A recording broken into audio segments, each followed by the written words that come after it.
Next one, please. 总台中国之声记者提。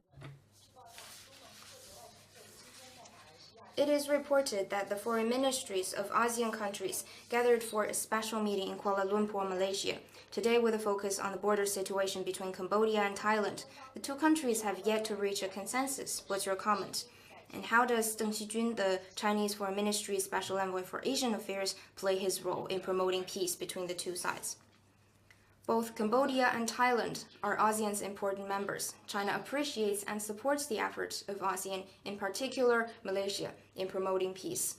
As the two countries' friend and close neighbor, China sincerely hopes that the two sides will keep their border peaceful and stable, act in the interests of the two peoples, end the fighting as soon as possible, and rebuild peace.